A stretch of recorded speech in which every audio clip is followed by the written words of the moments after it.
안녕하세요. 사랑의 힘이라는 것은 늘 놀랍다고 이야기하죠. 사람들은 사랑 때문에 위대한 업적을 이루기도 하고, 때로는 전쟁을 일으키기도 해요. 그리고 가끔은 사랑에 눈이 멀어 절대 하지 못할 일들을 하기도 하고, 바보 같은 실수를 하기도 하는데요. 살면서 한 번쯤은 사랑이라는 것 때문에 원래의 나라면 하지 않았을 만한 행동들을 한 번쯤은 해보셨을 거라고 생각해요. 저 역시 사랑이 뭐길래 평생의 흔적을 남길 만한 행동을 했었거든요. 하지만 그것 때문에 제가 후회했을까요? 다시 같은 상황이 된다면 절대 같은 선택을 하지 않겠다고 다짐했을까요? 글쎄요. 그 후 어떤 깨달음을 얻었는지는 제 이야기를 듣다 보면 아실 수 있을 것 같네요. 시골의 아주 작은 동네에서 태어난 저는 부모님과 위로는 나이 차이가 좀 나는 오빠 한 명이 있었어요. 오빠는 나이 차이가 많이 나서 그런지 제가 막 태어났을 때 저를 부모님과 함께 거의 키웠다고 하더라고요. 장난으로 늘 네 기저귀는 내가 다 갈았다 라고 말하곤 하는데요. 그래서 그런지 저에 대한 애착도 다른 형제들에 비해서 남달랐던 것 같아요. 주변의 친구들 이야기를 들어보면 오빠라는 단어만 나와도 너무 싫어하면서 정말 꼴도 보기 싫다고 하는 경우가 많거든요. 그런데 저는 오히려 부모님보다 오빠가 더 편하고 좋아서 한 번도 그런 생각을 해본 적이 없었어요. 부모님께 혼나고 방구석에서 울고 있을 때면 먼 길을 걸어 슈퍼에 가서 사탕 하나를 사와서는 몰래 방에다 가져다 주고 저를 달래주고는 했거든요. 그뿐만 아니라 비가 오면 학교에서도 우산을 들고 뛰어오고, 눈이 오면 길 미끄러워 혼자 다니면 큰일 난다면서 꼭 데리러 오고는 했어요. 어떻게 보면 저희 부모님보다도 더 극성으로 저를 보살펴 주었죠.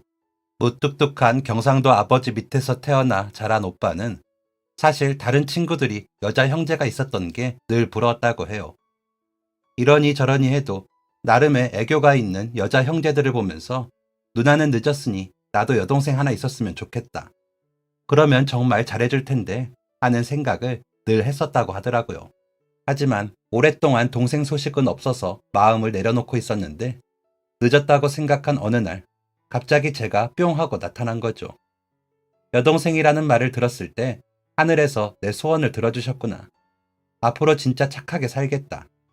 동생을 위해서 세상에서 제일 좋은 오빠가 되겠다고 몇 번을 하늘에다가 소리쳤다고 해요. 그러다 보니 저한테는 오빠가 마치 부모님과 같았어요. 힘들 때는 곁에 있어주고, 저를 돌봐주고, 놀아주고, 나중에 잘하면 효도는 오빠한테 하라는 농담을 주변에서도 할 만큼 저희 남매 사이는 무척이나 각별했죠. 제가 고등학교에 입학하면서 아버지가 돌아가시고 나서는 더욱 그랬어요.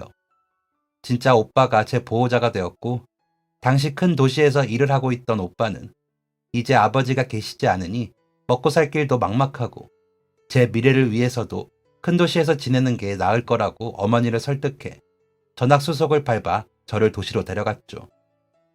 오빠는 결혼해서 아이가 하나 있었는데, 그래서 바쁘고 정신이 없을 텐데도 저랑 어머니만 시골에 둘 수 없다고 고집을 부렸어요. 저는 아이 보느라 바쁜데 저까지 신경 써야 할 새언니에게 미안하기도 해서 가지 않을까 생각도 해봤지만, 새언니도 어머니랑 아가씨가 오셔서 육아도 도와주시면 너무 좋을 것 같다고 저희를 설득했죠. 어릴 때부터 살던 익숙한 동네와 친구들이랑 이별을 하는 게 싫었지만 딱히 선택권이 없었어요. 그리고 제가 동네를 떠나기 싫었던 또 하나의 이유가 있었는데요. 바로 제 첫사랑 때문이었죠. 저희 두 사람은 거의 옆집에 살면서 태어날 때부터 친구였어요. 부모님들끼리 저희가 태어나기도 전부터 서로 잘 아는 사이였거든요. 그러다 보니 저희도 자연스럽게 태어나자마자 가장 가까운 이웃이자 친구가 되었죠. 같은 해에 태어나 나이도 같고 집도 바로 옆이라 매일같이 붙어 지내며 학교도 같이 다니다 보니 서로가 없는 순간이 상상도 되지 않을 만큼 가깝고 특별한 사이였어요. 어릴 때는 그저 부모님들끼리 장난삼아 우리는 이미 사돈 사이라고 이야기하곤 했는데, 점점 자라면서 저희 역시도 서로에 대한 이성적 호감이 생겨나기 시작했죠. 물론 둘 다 주변에 다른 남자나 여자아이들이 없었기에 비교 대상이 없던 것도 있겠지만, 그냥 자연스럽게 저희 두 사람은 지금까지도, 그리고 앞으로도 계속 함께할 운명이라고 생각했어요. 당연히 결혼은 너랑 하는 거 아니야? 어릴 때부터 받았던 세뇌 교육 때문인지 아니면 동네에서 괜찮은 사람이 딱히 없었기 때문인지 중학생쯤 되면서부터는 저희에게 결혼이라는 이야기가 당연해졌어요. 누가 보면 맹랑하다 싶을 수도 있지만 중학생 때도 저희는 이미 15년이 훌쩍 넘게 서로를 알아왔기에 어떻게 이보다 더 오랜 시간 서로를 알아가고 연애를 할 수 있겠어요. 평생을 함께한 사이였는데 갑작스럽게 이별을 해야 한다고 하니 어떻게 받아들여야 할지 몰랐어요. 단 한 번도 우리가 떨어지게 될 거라고 생각해보지 못했는데 너무 갑작스러웠죠. 그래서 이사를 하게 된 것을 알게 된 날, 저는 그 이야기를 전하면서 그냥 엉엉 울었어요. 지금 사는 곳과는 아주 먼 곳이고 한 번도 서로 떨어져 본 적이 없었기 때문에 그냥 이렇게 우리는 끝이라고 생각했거든요. 편지하면 되지. 전화도 하고 부모님께 물어봐서 너 보게 데려다 달라고 하면 된다. 어린아이처럼 울기만 하고 있는데 그 애는 무척 담담하게 말했어요. 마치 우리가 떨어져 있는 물리적 거리라는 것은 아무것도 아니라는 듯 말이죠. 이런 건 아무 문제도 되지 않는다는 듯 담백하게 이야기하는 그 애의 말을 듣고 문득 안심되었어요. 아, 그래. 편지를 써도 되고 부모님이나 오빠한테 이야기해서 서로 만나러 와도 되는구나. 이사를 하면 그냥 이대로 영영 보지 못한 채 끝이라고만 생각했는데 그게 아니었어요. 지금만큼 서로 가까이 있지는 못하겠지만 저희가 서로 연락하고 만날 수 있는 방법은 무수히 많았죠. 그리고 그 애의 말이 크게 위로가 되었어요. 내가 끝이라고 생각했던 우리 사이를 이 아이는 한 번도 그렇게 생각한 적이 없구나. 내가 어디에 있던 얼마나 멀리에 있던 이 애는 나와 헤어지겠다는 생각은 하지 않는구나 하고 말이죠. 그리고 의젓한 그 애의 모습에 아, 역시 나는 결혼은 얘랑 해야겠다 는 생각이 들면서 다시 반하게 되었어요. 그래도 물리적 거리라는 것은 누구에게나 힘든 일이죠. 또 이별이라는 것은 누구에게나 슬프고 가슴 아픈 일이기도 하고요. 제 앞에서는 담담한 척 이야기했지만 나중에 그의 어머니에게 듣기로는 집에서는 몇 날 며칠을 울었다고 해요. 매일 밤 혼자서 눈이 퉁퉁 붓게 울고는 아침마다 우리 집 앞으로 저를 데리러 가려다 쓸쓸히 다시 돌아가면서 또 눈물을 훔쳤다고 하더라고요. 제 앞에서는 어른스럽게 행동하느라 한 번도 그런 티를 내지도 않았고 그런 이야기를 꺼내지도 않았지만 사실 그 애도 저와 떨어져 있는 상황이 익숙하지 않고 마음 아프기도 했었나 봐요. 나중에 그의 어머님으로부터 그 이야기를 듣고 몇 주 동안 놀렸던 것 같아요. 이러니까 말 안 한 거야 라고 하면서 뾰로통한 표정을 지을 때마다 저는 재밌어서 더 놀리고는 했죠. 그리고 아, 이 사람이구나 싶었던 점은 또 있었어요. 바로 저희 아버지가 돌아가신 직후였죠. 다른 도시에 있는 오빠에게 소식이 전달됐고 오빠가 집으로 오기까지는 그래도 저녁부터 다음날 아침까지 시간이 걸렸어요. 어머니는 그 소식을 듣자마자 너무 충격받으셔서 쓰러져서 병원에 계셨거든요. 그때 그 아이는 자신의 부모님에게 저희 아버지가 돌아가시고 어머니도 병원에 계셔서 혼자 있다는 이야기를 듣자마자 바로 우리 집으로 뛰어왔어요. 매우 놀라고 충격받았을 것을 대비해서 집에서 청심환까지 챙겨서는 자기도 얼마나 놀랐으면 신발도 짝짝이로 신고 땀을 뻘뻘 흘리면서 왔더라고요. 그러고는 저희 오빠가 올 때까지 밤새도록 오는 저에게 말없이 자기 어깨를 빌려주었어요. 저는 계속해서 울기만 했고 그 애는 옆에서 손수건으로 눈물도 닦아주고 중간중간 물도 마시라고 가져다 주면서 저를 곁에서 계속 지켜주었죠. 그리고 제가 오빠를 따라 도시로 떠나기 전까지 그 애는 저를 돌봐주었어요. 이사랑 전학을 위해서 알아볼 것들이 있는 데다가 시골 동네 병원보다 나을 거라며 어머니를 오빠네 집 근처의 병원으로 먼저 옮겼어요. 그 외에도 가족이 늘어나니까 집도 새로 알아봐야 했고 처리할 일들이 많다 보니 오빠는 계속 도시랑 우리 동네를 왔다 갔다 해야 했는데 그 사이 그 애는 자기 집에서 반찬을 바리바리 훔쳐다가 혹시나 제가 한 끼라도 굶을까봐 챙겨주고는 했죠. 별로 있지도 않은 용돈을 탈탈 털어 제가 좋아하는 간식이랑 만화책도 빌려다 주고 잠들 때까지 옆에서 봐주다가 잠이 들고 나면 그제야 자기 집으로 돌아가고는 했죠. 기쁠 때 함께 기뻐해주는 사람도 정말 좋은 친구이자 연인이지만 안 좋은 상황을 맞이했을 때 어떻게 행동하는지에 따라 진짜 곁에 둘 사람이 나뉘기도 한다고 하잖아요. 저는 그 당시 제 삶에서 가장 힘들었던 순간 그 애가 제 곁에 있으면서 저를 돌봐준 모습들을 보면서 이 친구랑은 앞으로 정말 평생을 함께 해야겠다고 생각을 했어요. 만약 이 친구가 다른 사람에게 관심을 가진다고 해도 무조건 나랑 살자고 설득해야겠다. 절대 놓치지 말아야겠다고 생각했죠. 제가 도시로 떠나고 나서 우리는 그전만큼 함께하기는 힘들었지만 그 애는 자기가 했던 말을 지켰어요. 마치 일기라도 쓰듯이 제가 보지 못한 자기 삶을 세세하게 기록해서 저에게 보내주고 빈자리가 느껴지지 않도록 세심하게 챙겨주었어요. 직접 쓴 편지를 주고받아 본 분들은 알겠지만 편지지를 고르고 그 안에 글자 하나하나를 꾹꾹 눌러 담아 쓰고 그걸 또 봉투에 담아 주소를 적어 보낸다는 게 사실은 굉장히 번거로운 과정이거든요. 이렇게 시간과 노력이 들어가는 일을 나를 위해 해주다니. 우편함에 편지가 있을 때마다 얼마나 가슴이 벅차올랐는지 몰라요.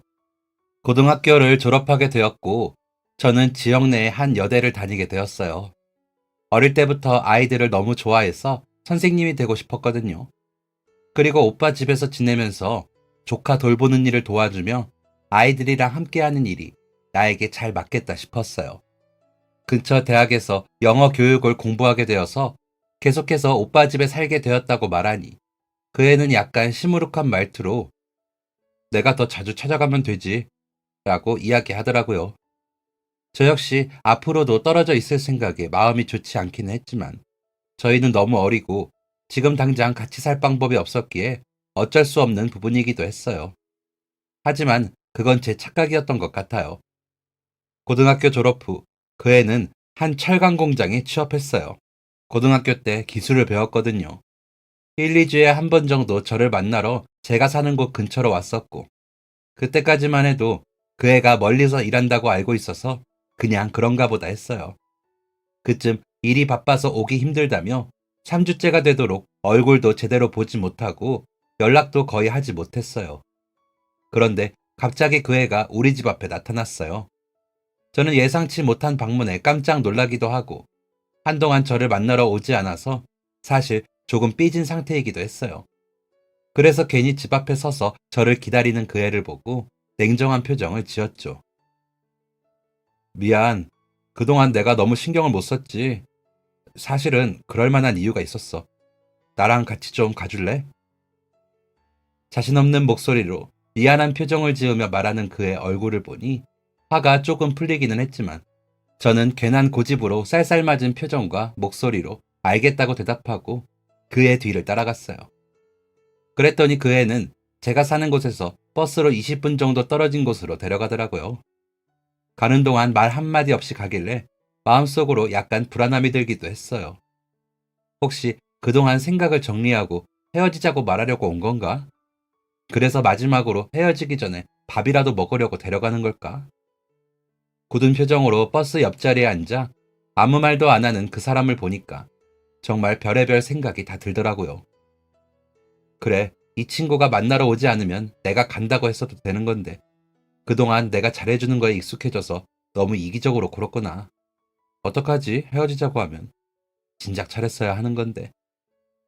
너무 생각이 많아 머리가 터질 것 같고 불안함에 금방이라도 울음이 터질 것만 같았어요. 그리고 버스에서 내려 말없이 그 친구 뒤를 쫓아가는데 저도 모르게 훌쩍훌쩍 눈물이 나더라고요. 그래서 말없이 뒤를 따라 걷다가 조금씩 훌쩍이기 시작했는데 그제야 앞서가던 그 친구는 깜짝 놀라서 뒤를 돌아봤어요. 여자친구가 갑자기 같이 걷다가 울기 시작했으니 그 어린 마음에 얼마나 놀랐겠어요. 왜 울어? 왜 그래? 당황해서 어쩔 줄 몰라 하며 허둥지둥하는 그의 모습을 보니 저도 모르게 눈물이 펑 하고 터졌어요. 그래서 엉엉 울면서 미안하다고 내가 잘못했다고 사과하기 시작했는데 제 머릿속에서 무슨 생각이 일어나는지 몰랐던 그 애는 제가 갑자기 울면서 사과하는 게 당황스러울 수밖에 없었죠. 저는 울면서 나랑 헤어지려고 하는 거 아니냐고 근데 난 못 헤어지겠다고 이야기했어요. 그제야 그 친구는 굳어있던 얼굴이 풀어지더니 다리에 힘이 풀린 듯 그 자리에 주저앉더라고요. 나도 헤어지기 싫어. 너랑 헤어진다는 생각도 해본 적 없어. 그 애가 웃으며 말했어요. 그러더니 다시 벌떡 일어나 제 손을 잡고 씩씩하게 걷기 시작했죠. 저는 눈물 범벅이 된 얼굴로 그 애의 뒤를 따라갔는데 한 건물 앞에 멈추어 섰어요. 그리고 계단을 따라 4층까지 올라가더니 현관문 앞에 서서 주머니에서 열쇠를 꺼내 열더라고요. 세월이 느껴지는 건물이라 현관문을 열었더니 끼익 하는 오래된 철문 소리가 났어요. 그리고 집 안으로 들어가니 부엌이 하나 있고 중문 안쪽으로 작은 방과 화장실이 있는 집이더라고요. 저는 이게 뭔가 싶어서 멀뚱하니 현관에 서 있었어요. 그 애는 신발을 벗고 들어가더니 집안의 불을 다 켜더라고요. 들어오라는 손짓에 저도 신발을 벗고 들어갔어요. 이게 다 뭐냐고 물어봤더니 작아서 딱히 소개할 만한 것도 없는 집 구석구석을 소개해 주더라고요. 저는 여전히 이해되지 않는 얼굴로 쫓아다니며 집 여기저기를 살펴봤어요. 오래된 건물이기는 했지만 도배와 장판은 새 것이었고 청소를 열심히 했는지 선반 안쪽까지 먼지 하나 없이 깨끗했어요. 집 구경을 대충 끝내고 방 가운데에 멀뚱하니 서 있는데 그 애가 갑자기 옷장 안에서 웬 꽃다발을 꺼내왔어요. 아직 집이라고는 방 하나가 전부인 월세지만 내가 앞으로 더 열심히 일해서 꼭 더 좋은 집으로 이사 갈게. 지금 당장은 내세울 것도 가진 것도 없지만 나랑 결혼해 줄래? 그러더니 한쪽 무릎을 꿇고 앉아서 주머니에서 얇은 실반지 하나를 내밀었어요. 전혀 예상하지 못했던 상황이라 무척이나 당황스럽더라고요. 알고 보니 지난 몇 주 동안 그 애는 저랑 살 집을 구하고 프러포즈할 반지를 사고 집을 청소하고 준비하느라 바빴던 거였어요. 그리고 고등학교 졸업 후 저랑 조금이라도 더 가까이 있기 위해서 제가 사는 동네 근처에 있는 공장으로 취업을 한 거였죠. 제가 다른 지역으로 이사를 하게 되었을 때 머리를 한 대 쿵 맞은 것 같았다고 해요. 평생 같은 동네에서 지내면서 언젠가 그 근처에서 일하고 결혼하게 될 줄 알았는데 사람의 미래라는 게 예상한 대로 흘러가는 것만은 아니구나 싶었대요. 우리가 아무리 태어날 때부터 같은 동네에서 자랐다고 하더라도 어떤 상황이 생길지 모르는 거구나. 그래서 우리가 계속 함께하지 못할 수도 있구나. 라는 것을 깨닫게 되자 헤어지지 않고 계속 함께할 수 있는 방법을 찾아야겠다는 생각이 들었다네요. 그리고 그 방법이 바로 결혼을 하는 거였고요. 그래서 제가 이사를 한 이후부터 동네에서 일손을 도우면서 돈을 조금씩 모으기 시작했고 고등학교를 졸업하고 나서도 바로 취직을 해서 저와 함께 살기 위해 돈을 모았다고 해요. 그리고 모든 준비가 끝나면 그때 말을 하려고 일부러 우리 동네 근처에서 일한다는 사실도 숨겨온 거죠. 그래서 제 대답은 어땠을까요? 당연히 예스였죠. 두 번 생각할 필요도 없었어요. 고작 3주 정도 서로 못 본 것만으로도 그렇게 힘들었는데 같은 집에서 가정을 꾸려 평생을 함께할 기회를 거절할 리가 없죠. 이제 막 20살의 어린 나이들이 무슨 결혼이냐고, 그런 결정을 하기에는 성급한 거 아니냐고 이야기할 수도 있지만 저희 생각은 그렇지 않았어요. 우리는 이미 태어날 때부터 한 배를 탄 사이고 이미 서로 기쁜 일도 슬픈 일도 힘든 일도 함께 겪었기에 나이 때문에 망설일 필요가 없었죠. 쇳불도 단김에 빼라고 저희는 바로 다음 날 오빠와 저희 어머니에게 이야기했어요. 나름 셔츠에 정장 바지를 입고 과일 바구니를 사서 우리 집으로 찾아와 어머니와 오빠네 부부 앞에서 결혼하겠다고 이야기를 했죠. 하지만 예상치 못한 상황이 발생했어요. 바로 오빠의 반대였죠.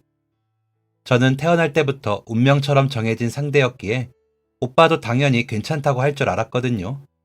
그런데 전혀 예상하지 못하게 오빠는 단호한 표정으로 안 된다고 했어요. 너희 이제 겨우 20살이다. 결혼은 애들 장난이 아니야. 아무리 오랜 시간을 알아왔다고 해도 결혼 생활이라는 건 너희가 예상하지 못하는 상황들이 더 많아. 게다가 돈도 환경도 아무것도 제대로 마련되어 있지 않은 상태에서 무작정 결혼부터 하면 더 힘들어질 거다. 난 절대 반대야. 아니, 반대라니. 그것도 저희 오빠가 반대할 줄은 상상도 못했어요. 당연히 잘 됐다고 축하한다고 해줄 거라 생각했는데 너무 충격적이었죠. 오빠가 그렇게 강경하게 반대하니 저희 어머니 역시 그 의견을 따라가시는 듯 했어요. 네 오빠가 다 생각이 있어서 그러는 걸 거다 라고 찬성도 반대도 이야기하지 않으시며 말을 아끼셨죠. 하지만 저는 포기하지 않고 며칠 뒤 그 애와 함께 고향으로 내려가 그 애의 부모님께 인사를 드렸어요.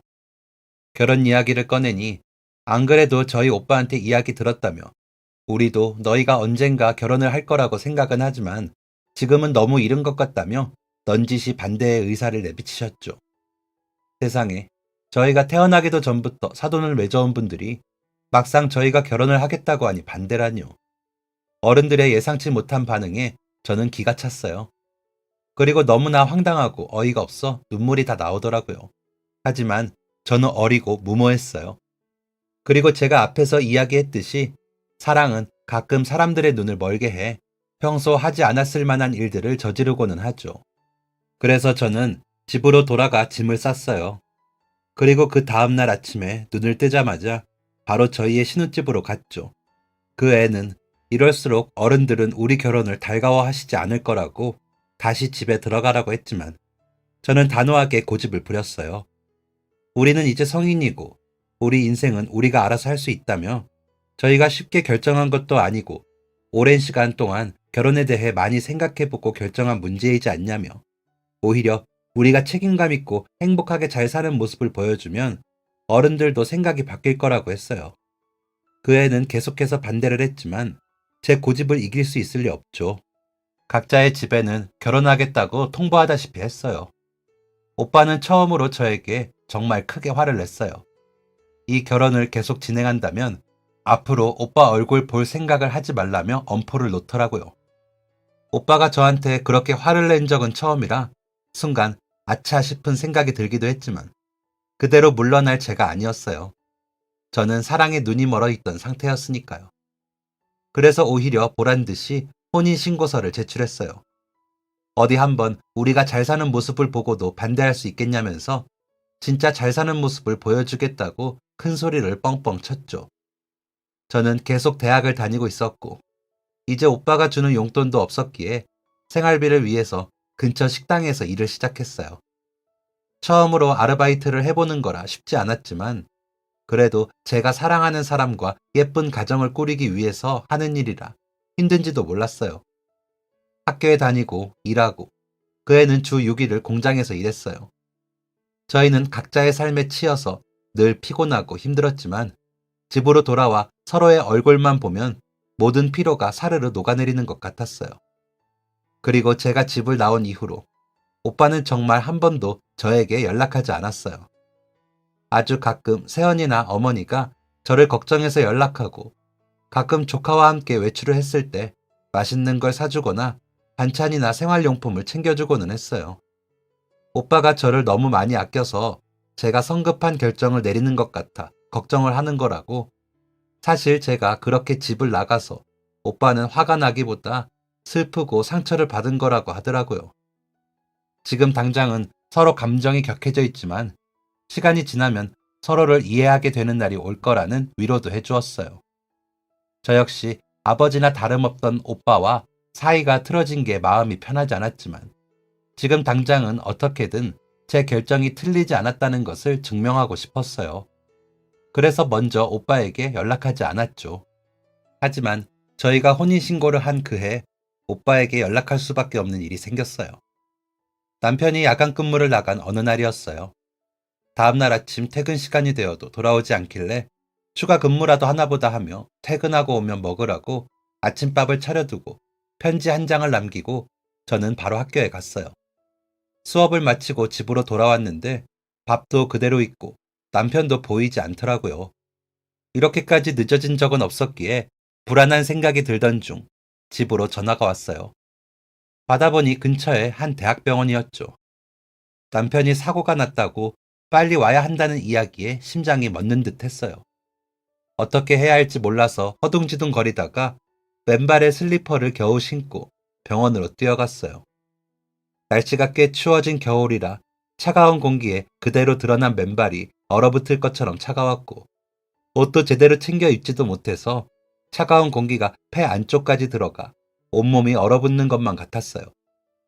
그렇게 정신없이 뛰어가 도착했는데 의료진들이 난감한 표정을 짓고 있더라고요. 보호자님이세요? 라는 질문에 아내입니다. 라고 대답했죠. 결혼한 이후 가장 무거운 대답이었던 것 같아요. 어디서 응급처치라도 받고 있거나 수술실에 들어갈 준비라도 하고 있을 줄 알았는데 남편은 링거 하나도 꽂고 있지 않았어요. 사실 처음 봤을 때 상처가 너무 심해서 제대로 눈을 뜨고 보기도 힘들었어요. 속이 울렁거려 남편의 망가진 얼굴을 보다가 화장실로 뛰어가 구토했어요. 평생을 함께하면서 예쁘고 멋진 모습을 그렇게나 많이 봤었는데 지금 당장은 아까의 상처투성이 모습만 계속 떠오르더라고요. 속이 울렁거리고 머릿속이 어지러우면서 정신을 제대로 차릴 수가 없었어요. 계속 구토하고 화장실 바닥에 쓰러져 있다시피 하다가 결국 울음이 터져나왔어요. 남편의 상태에 대해 누군가 이야기를 꺼내지 않아도 알 수 있었어요. 저렇게 심각한 모습의 사람을 주변에 의료진도 없이 링거 하나 꽂아두지 않은 채 두었다는 것은 이미 죽었기 때문이겠죠. 저는 차가운 화장실 바닥에 앉아서 한참을 울었어요. 울고 또 울고 계속 울기만 했어요. 결국 한 간호사분이 저를 찾아와 상태를 확인하고 겨우 부축을 해서 밖으로 나올 수 있었죠. 제가 처음에 겪었던 장례식은 아버지의 장례였는데 그때는 오빠와 다른 어른들이 도와줬기에 제가 할 일은 슬퍼하는 것 말고는 없었어요. 하지만 이번에는 제가 그 사람의 보호자이자 가족이기에 모든 결정이 저에게 맡겨졌죠. 물론 남편의 부모님에게 연락을 드렸지만 고향에서 올라오시려면 시간이 좀 걸렸어요. 그동안 저는 사망 선고를 듣고 사고 경위를 듣고 장례를 위한 절차에 관한 설명을 들었어요. 하지만 그냥 지나가는 소음처럼 그런 내용들은 제 귀에 들어오지 않았죠. 아침에 퇴근하던 중 남편은 음주운전 차량에 치였어요. 맞아요. 세상에 이런 일도 있더라고요. 밤새 열심히 일하고 귀가하는 사람을 밤새 술을 먹은 누군가가 차로 쳐서 죽게 하는 상황 말이죠. 세상은 참 불공평하게도 사고를 낸 운전자는 멀쩡했어요. 물론 완전히 멀쩡하지는 않았지만 적어도 살아있었죠. 너무 화가 났어요. 그 사람이 어떤 벌을 받더라도 제 남편이 살아 돌아올 수는 없었죠.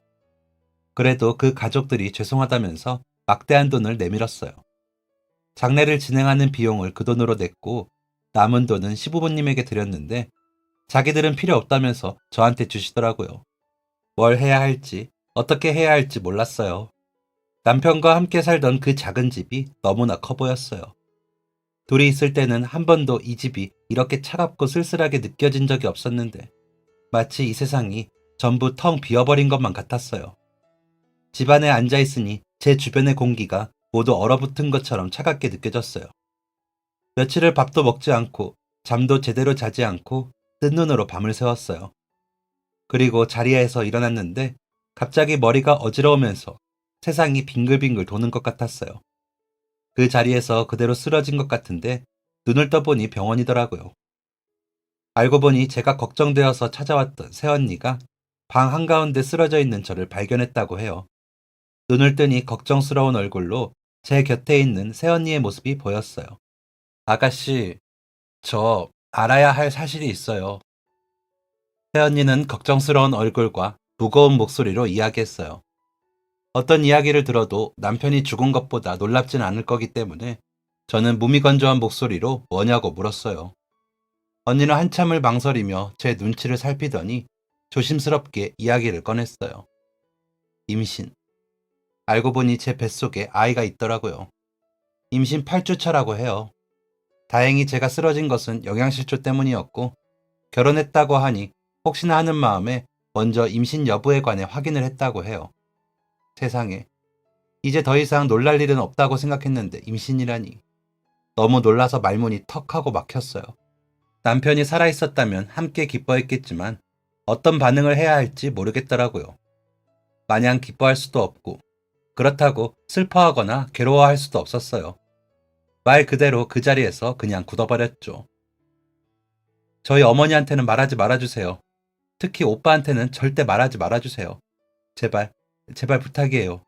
오빠가 알게 되면 저 그냥 도망갈 거예요. 저는 새언니에게 협박 같은 부탁을 했어요. 앞으로 어떻게 할지 계획도 없고 어떻게 해야 할지도 몰랐지만 왜인지 오빠한테는 알리고 싶지 않았어요. 어머니보다 오빠에게 알려지는 게 더 두렵더라고요. 그렇게 큰 소리 치면서 집까지 나왔는데 남편은 사망하고 아빠도 없는 아이를 키우게 생겼으니 어떻게 말을 할 수 있겠어요. 그렇게 시간은 계속 흘렀어요. 저는 방구석에서 울고만 있던 지난날을 뒤로하고 앞으로 태어날 아이를 위해서 다시 힘을 내기로 했죠. 학교에는 휴학 신청을 했고 식당 일에다가 전단 돌리기, 선식 배달까지 일을 더 늘렸어요. 아이가 태어나고 나면 어떻게든 돈이 필요할 거고 아직은 남편이 죽고 나서 받은 보상금을 쓸 용기가 없었거든요. 하지만 배는 점점 불러오고 몸은 점점 무거워졌어요. 그러다 보니 점점 일하기가 힘들어지더라고요. 아이가 태어날 준비를 하면서 하나둘씩 일을 줄여갔고 다행히 이 모든 상황을 알고 있는 새언니가 저를 많이 도와주었어요. 언니는 먼저 아이를 낳고 길러본 선배이기도 했기 때문에 옆에서 정말 큰 힘이 되어 주었죠. 오빠에게 말하는 게 어떠냐고 몇 번이나 저를 설득했지만 저는 절대 오빠가 알면 안 된다고 완강하게 거절했어요. 영원히 숨길 수는 없다고, 언젠가는 알게 될 거라고 저를 계속 설득했지만 제 대답은 같았죠. 오빠가 알게 되면 사라져버리겠다는 협박 때문에 새언니는 오빠와 어머니에게 알리고 싶은 마음은 굴뚝 같았지만 차마 이야기를 할 수는 없었어요. 그리고 드디어 출산하는 날, 태어나자마자 한눈에 봐도 제 아빠를 쏙 빼닮은 아들이 태어났어요. 그리고 오랫동안 소식도 전하지 못하고 얼굴도 보지 못했던 오빠와 어머니가 찾아왔죠. 옆에서 새언니가 미안해요. 약속 못 지켜서. 그래도 가족들이 알아야죠. 가족이잖아요. 이야기하며 자리를 비켜주었어요. 당장이라도 소리를 치며 화를 낼 줄 알았는데 오빠는 오히려 달려와서 제 손을 잡아줬어요. 그동안 얼마나 힘들었냐고. 왜 말 안 했냐고.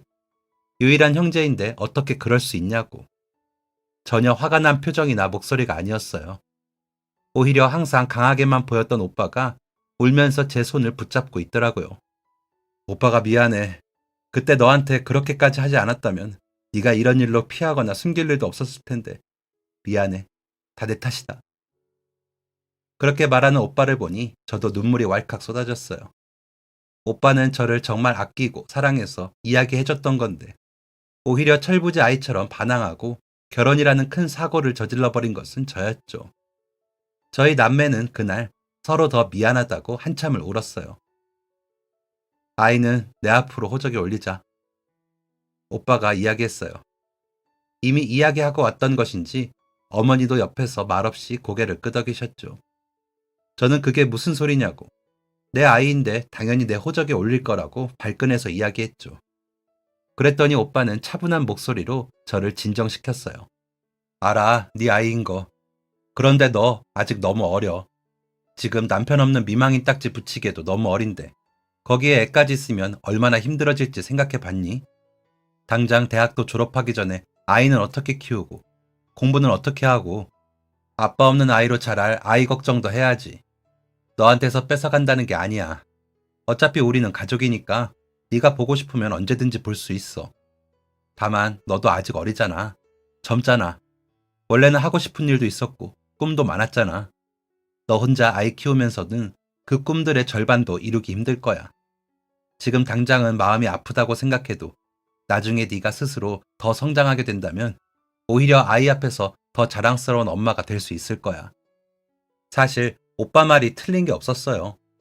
지금 당장 대학도 휴학하고 식당에서 아르바이트로 생계를 유지하는 제가 어떻게 아이를 키울 여력이 되겠어요? 방 한 칸짜리에서 오래된 빌라에 아이를 데리고 와서 어떻게 잘 돌볼 수 있겠어요? 게다가 아이를 키우는 게 어떤지도 제대로 모르는 고작 20살짜리 애가 말이죠. 저의 미래를 위해서가 아니라 아이가 좋은 환경에서 자라기를 바란다면 오빠가 돌봐주는 게 맞았어요. 오빠는 좋은 직장도 이미 아이를 키워본 아내도 넓고 쾌적한 집도 있으니까요. 내 아이에게 엄마로서 앞에 설 수 없다는 것이 저를 괴롭게 했지만 분명했어요. 아이를 위해서 어떤 선택이 옳은지 말이죠. 결국 저는 오빠의 말을 따라 아이 호적을 오빠 앞으로 올리기로 했어요. 그렇게 저는 우리 아들에게 엄마 대신 고모가 되었어요. 그리고 원래 살던 집을 정리하고 오빠네 집으로 돌아갔어요. 덕분에 아이의 젖을 물리고 아이를 키우는 과정을 저도 함께 할 수 있었죠. 아이가 자라면서 엄마가 아닌 고모로 불리게 되겠지만 그래도 이해가 행복하다면 그걸로 됐다고 생각했어요. 몸을 회복하고 나서 복학했고 이 악물고 열심히 한 덕분에 학교에서는 장학금을 지원해주고 해외로 교환학생도 보내주었어요. 그 후 좋은 성적으로 학교를 졸업했고 하루빨리 돈을 벌고 싶었던 저는 유명 영어학원에 취업했어요. 그 사이 아이도 무럭무럭 자라고 있었어요. 제가 엄마라고 당당하게 밝힐 수는 없었지만 곁에서 저도 아이의 성장을 함께 했어요. 첫 옹알이, 첫 걸음마, 첫 돌잔치. 오빠와 새언니 덕분에 아이는 좋은 집, 좋은 침대, 좋은 장난감과 함께 안전하게 평화로운 삶을 살 수 있었어요. 아이가 자랄수록 내가 엄마라고 이야기하고 싶을 줄 알았는데 아니더라고요. 오히려 오빠와 새언니에게 사랑을 듬뿍 받으면서 그분들이 좋은 부모님이라고 생각하는 아이의 모습을 보니 그렇게 말하고 싶은 마음마저 쏙 들어갔어요. 너무나 행복해 보이는 그 관계를 깨고 싶지 않았죠.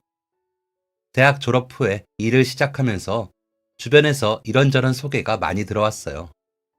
친구들도 주변에 괜찮은 사람 있다며 소개팅을 추천하려고 했고, 같은 직장에서 일하는 분 중에도 남자친구 없으면 소개해주겠다고 이야기하더라고요. 오빠랑 새언니를 통해서도 소개팅이나 선짜리 연락이 많이 들어오는 것 같았어요. 아무래도 학원 선생님을 하고 있다고 하니 능력도 있어 보여서 더 그런 것 같았죠. 저희 어머니는 돌아가시기 전에 제 손을 붙잡고 말했어요. 첫사랑도 소중하고 좋지만 평생을 혼자서 살 수는 없지 않냐고. 그러니까 아예 가능성도 차단하지 말고 좋은 사람을 찾으려고 시도라도 해보라고요. 그래서 못 이기는 척 몇 번 소개받으러 나가보기도 했는데 영 마음에 끌리는 사람이 없었어요. 외모도 괜찮고 학벌도 좋고 직장도 훌륭하고 성격도 좋은 사람들이 대부분이었는데 이상하게도 제 눈에는 그런 게 하나도 들어오지 않았어요. 그렇게 오랜 시간이 지났는데도 이상하게 자꾸 세상을 떠난 전 남편만 떠올리게 되더라고요. 어느 자리에 나가도 누구를 만나도 아, 지금 이 앞에 있는 사람이 그 애라면 얼마나 좋을까. 그 애였다면 여기서 이렇게 말했겠지. 이런 음식을 주문했겠지. 자꾸만 그런 생각만 들었어요. 그래서 누구와 함께 있어도 집중을 할 수가 없었죠. 오랜 시간이 지나서 그저 이제는 제 아이의 아빠, 소중했던 첫사랑으로 추억이 되었을 거라고만 생각했는데 다른 사람들을 만나보니까 알겠더라고요. 제가 그 사람을 아직도 너무 많이 사랑하고 있다는 것을 말이죠. 그러다 보니 남편이 죽은 지 꽤 오랜 시간이 흘렀는데 새로운 사람을 만나지는 못했어요. 새로운 사람을 만나려는 마음도 들지 않는 것을 보면 앞으로도 꽤 오래 이렇겠구나 싶은 생각도 들어요. 가끔 제 아들이자 조카가 고모는 왜 남자친구가 없어? 라고 물어보고는 해요. 저는 그럴 때마다 너만큼 잘생기고 재밌는 남자가 없더라고. 고모는 우리 조카님이 이상형이거든. 하고 농담처럼 넘기고는 하죠. 취직도 하고 아이들도 커가면서 저는 어쩔 수 없이 독립했어요. 다 큰 여동생을 끼고 사는 게 주변에서 좋게 보일 리도 없고 애들이 커가면서 여유 공간도 더 많이 필요하니까요. 하지만 독립을 하고 나서도 가능하면 자주 아이들을 보려고 노력했어요. 그리고 아이들이 성장하면서는 제가 손 가는 부분이 덜하니까 점점 더 해줄 수 있는 일이 줄어들더라고요. 그래서 열심히 돈을 벌어서 아이들이 갖고 싶어하는 장난감도 잔뜩 사주고 용돈도 듬뿍 주고 남편이 죽은 후로 운전에 대한 거부감이 컸는데 아이들 학원도 태워주고 재밌는 곳도 데려다주고 싶어서 무서움을 극복하고 운전면허도 땄어요. 제 아들도 특별하지만 조카 역시도 어릴 때부터 제가 같이 똥기저귀 갈아가면서 키운 아이였기에 제 아이만 특별하게 대하지 않고 조카에게도 차별 없이 대했어요. 주변에서는 조카들한테 저렇게까지 노력하는 고모 없다면서 다들 저런 고모 있어서 좋겠다고 이야기하고는 했죠. 가끔 고모 아니고 엄마인 거 아니야? 하는 농담을 들을 때면 가슴이 철렁 내려앉을 때도 있었어요. 그리고 어느새 세월이 너무 많이 흘렀나 봐요. 3kg으로 태어났던 제 아들이 어느새 군대에 가게 됐거든요. 군대 가야 해서 신체 검사를 받고 온 그날에는 집에 가서 울었어요. 군대에 간다는 자체가 걱정되기도 하고 그 작은 아이가 벌써 이렇게 자랐다는 사실이 피부에 확 와닿았거든요. 입대 날짜가 정해지고 나서는 하루하루 마음이 무거웠어요. 제 눈에는 아직 어린 나이 같은데 쟤를 어떻게 그 힘든 곳에 보내나 싶더라고요. 입대하기 며칠 전 오빠네 부부랑 이미 전역을 한 첫째 조카랑 다 같이 가족여행을 갔어요. 이제 다들 성인이 되었으니 펜션에서 고기를 구워 먹으면서 맥주도 한 잔씩 했죠.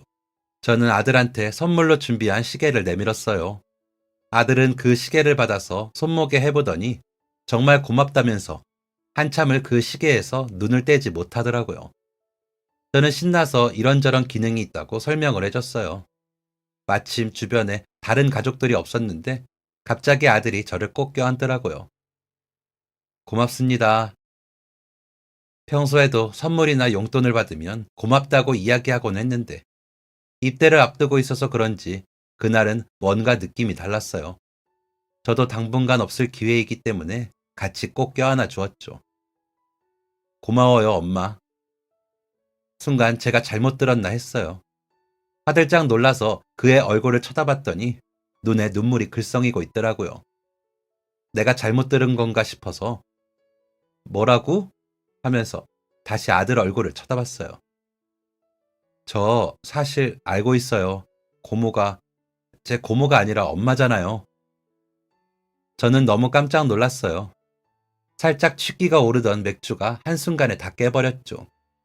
이제까지 평생을 비밀로 잘 지켜왔다고 생각했는데 제가 이 아이 앞에서 숨기던 단 하나의 사실을 이미 알고 있었다니 너무 충격적이었어요.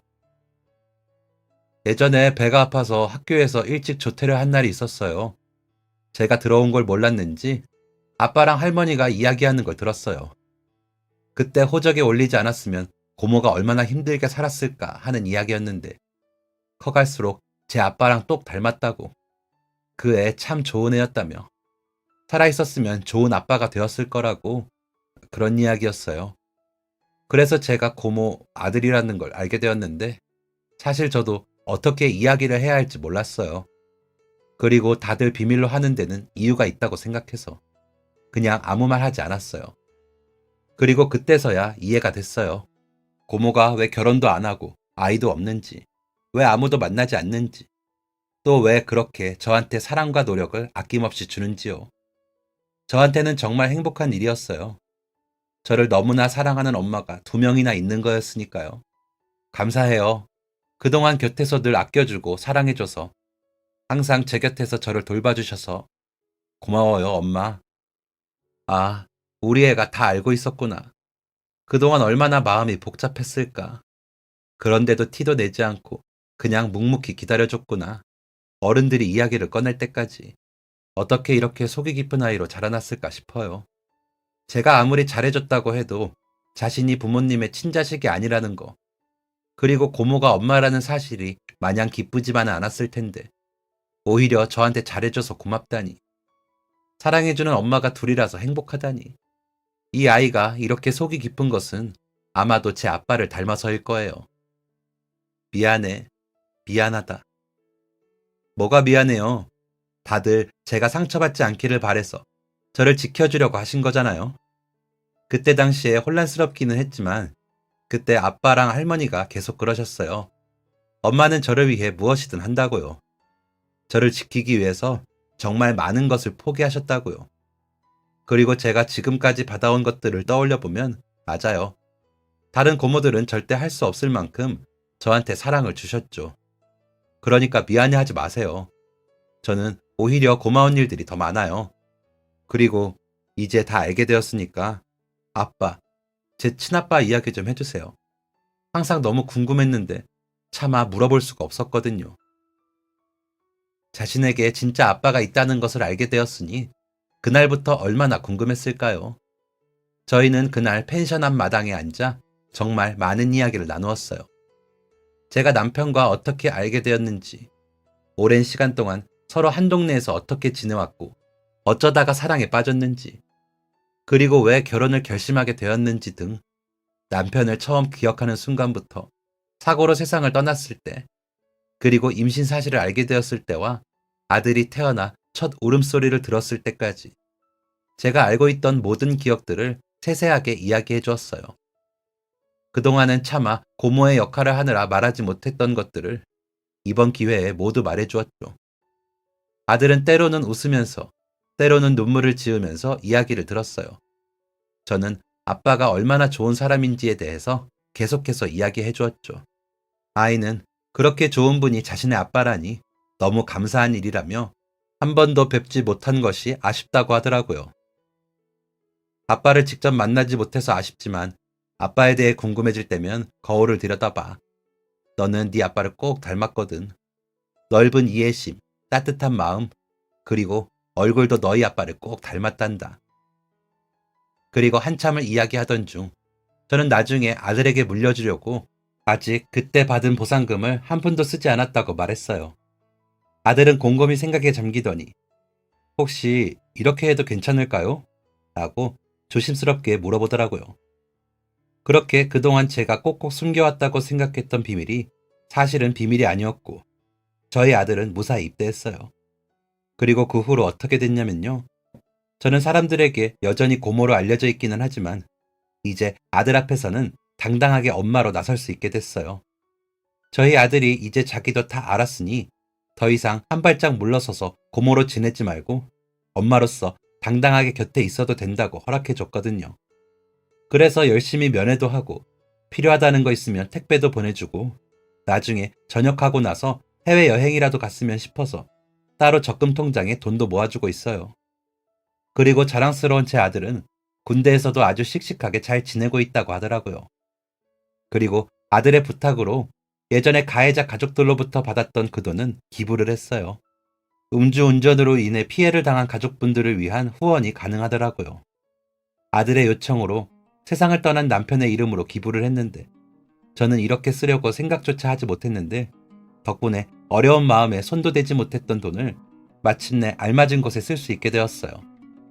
이제 제 마음을 무겁게 짓누르던 것들도 모두 사라졌고 이제 제 소원이 있다면 사랑하는 제 아들이 아프지 말고 다치지 말고 건강하게 군 생활을 모두 무사히 마무리하는 것뿐이에요.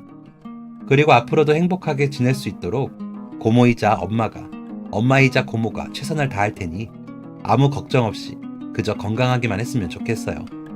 요즘 훈련하느라 많이 힘들 텐데 조만간 또 맛있는 거 잔뜩 싸서 면회 가야겠네요. 지금까지 사연 들어주셔서 감사합니다. 사연이 재밌으셨다면 구독과 좋아요를 눌러주세요. 감사합니다. 안녕히 계세요.